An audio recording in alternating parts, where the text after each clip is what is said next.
This is always a great guest to have on the show. The former director of the Defense Intelligence Agency, which is also known as the DIA, and the former national security advisor in President Trump's first administration. His newest book is called Pardon of Innocence, an inspiring story of faith and freedom. Happy to have General Michael Flynn back on the show, sir. Let's get to you. Have a very, very big piece that you put out. I want to jump right into it. Diplomacy. Tell us what's happening. We're moving farther apart rather than bringing people together. Tell us what's going on. Yeah. So thank you, Eric, and thanks for having me on today and to your great audience. So over the weekend, and really it was the remarks by President Trump when he talked about basically the repositioning of nuclear submarines that Trump talked about. And I started to think about, and I went back and looked at all of the nuclear talk that we have heard over the last year and a half going on in the war in Ukraine. And it got me thinking about diplomacy and how we're dealing with each other, because we must, and Trump is trying to do this. He is trying to talk. I'll tell you what we'll do. We're going to jump back into that interview in a second. We have Stephen Miller gaggling outside the White House.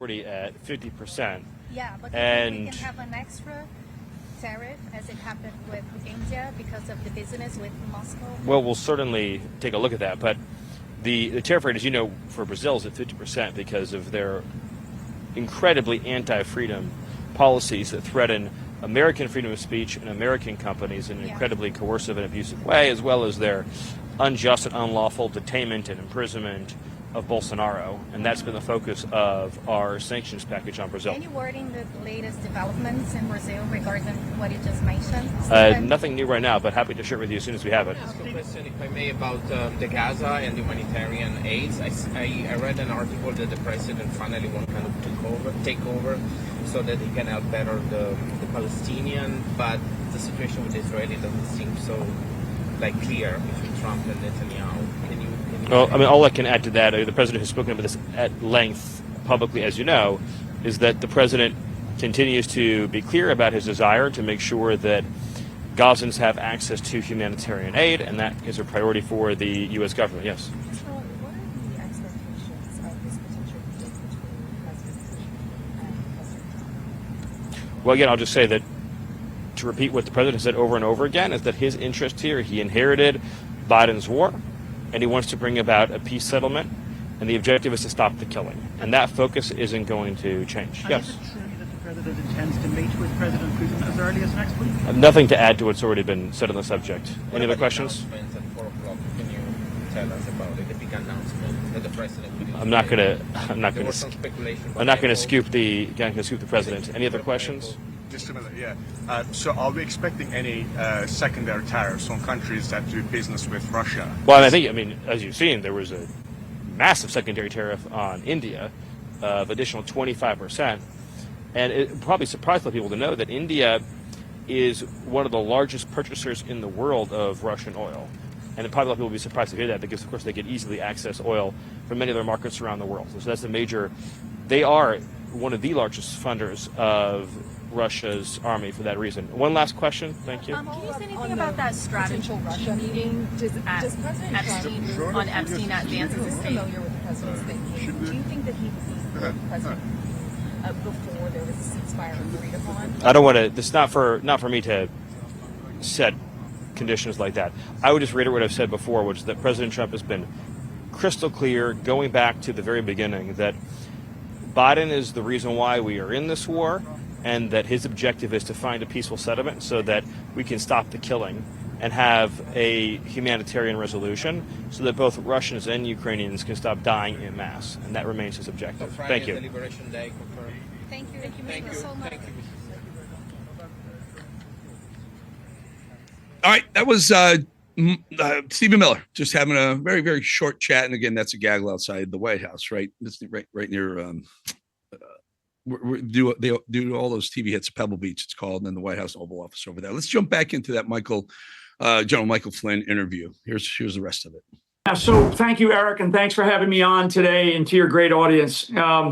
So over the weekend, and really it was the remarks by President Trump when he talked about basically the repositioning of nuclear submarines that Trump talked about. And And I started to think about, and I went back and looked at all of the nuclear talk that we have heard over the last year and a half going on in the war in Ukraine.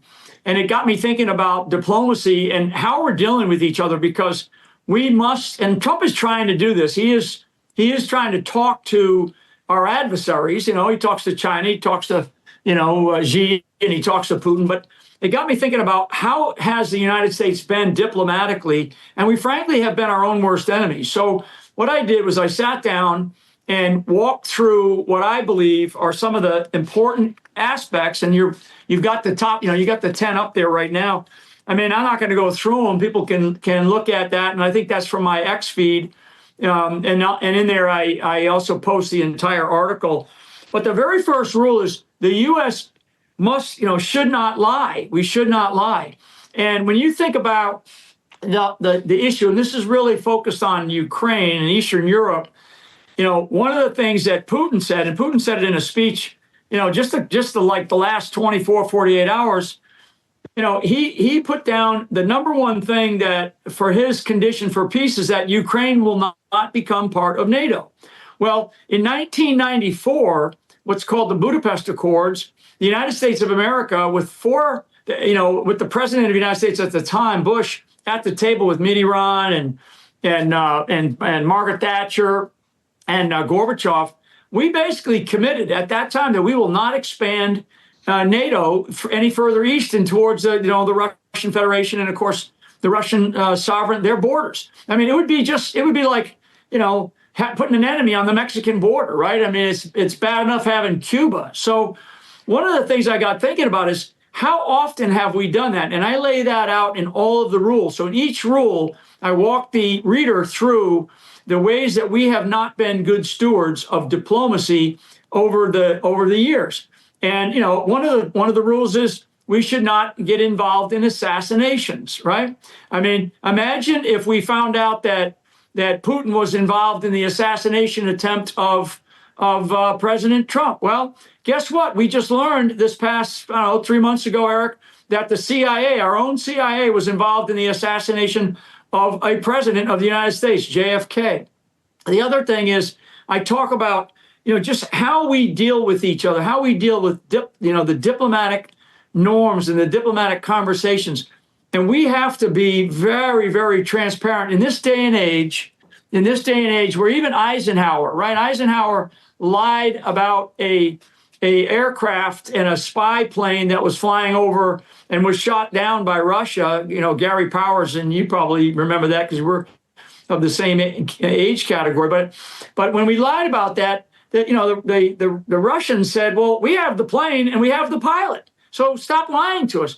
So at a certain level, and probably Secretary of State, secretary level for sure, and then at the office of the presidency, we have got to be matter of fact, sort of brute force honest about how we are dealing with the direction that the world is currently taking.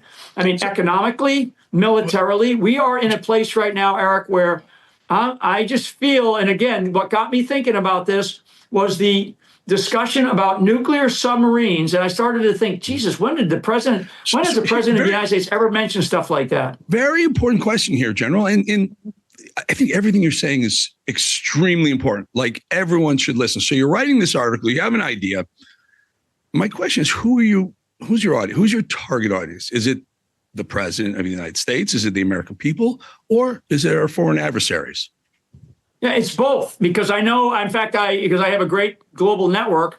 So I sent it out to different people that I know. And I said, hey, make sure that this gets in front of your president or your prime minister, to include our adversaries. So, I have a bunch of different, in fact, I'm in Washington, D.C. right now, and I'm up here more than I'm not. So I have a great global network. That's part of the audience, is that audience. And I know it's been shared around. It's also right here in our own State Department, and it's certainly over in the Oval Office. I mean, the president right now is having the damnedest time trying to get ambassadors confirmed. So we don't have a lot of ambassadors, in the various capitals around the world who are supposed to be our leading diplomats and providing a voice for the president of the United States for diplomatic affairs. We're in a kind of a weird place right now where certainly the president's nominated a bunch of people, but they're not confirmed yet, so they're not there. That's not a good place. Following up a little bit, General, on my question. So I think you've heard that maybe Putin has actually seen this or yes, is aware of your article.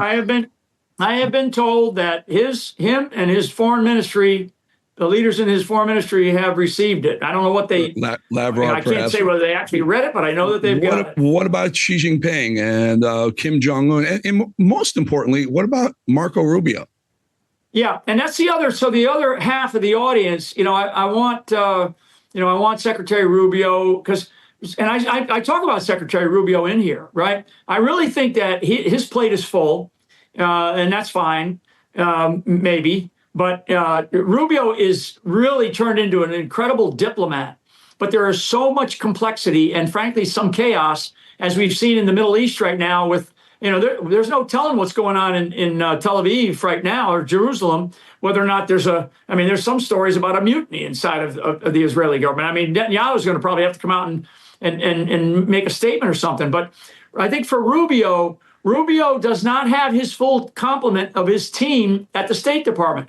And when we're talking about foreign policy and we're talking about the use of ambassadors and the role of ambassadors, who's picking up the phone? No, Rubio can pick up and call any embassy, but is he talking to somebody that the Biden administration put in? Is he talking to somebody that doesn't see the world or that part of the world or that country the way that Donald J. Trump wants it to shape into?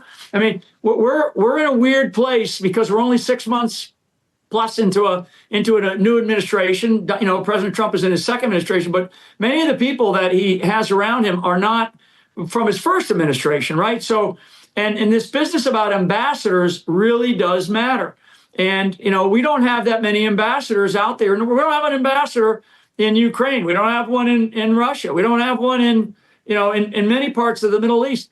Those confirmations that we're still waiting on, with the Senate. So we're in a weird place. I felt very compelled to write this. I definitely want the White House to read it. I want Secretary of State Rubio to read it and people around him. They can throw it in the circular file as far as I'm concerned, but I want them to pay attention because this is what I'm getting from the American people, because the American people are starting to get, they absolutely love what Tulsi Gabbard is doing, exposing this dark underbelly of evil. Yep. But what they want is they want more accountability. They want truth, and they want transparency. They do. And we need it right now for what are we doing over in Ukraine? What are we doing over in the Middle East? I don't know. General, I wish we weren't in either one of those places. I'm absolutely imploring everyone to go out and read the article General Michael Flynn just posted all over the place. General, thank you for your time. Really good having you, sir. God bless, Eric. Thank you very much for all that you're doing. And thank you for coming on Bolling and really making important information available to the audience. That's awesome. General, thank you. Great, thanks. A lot more of the show, folks, right after the break.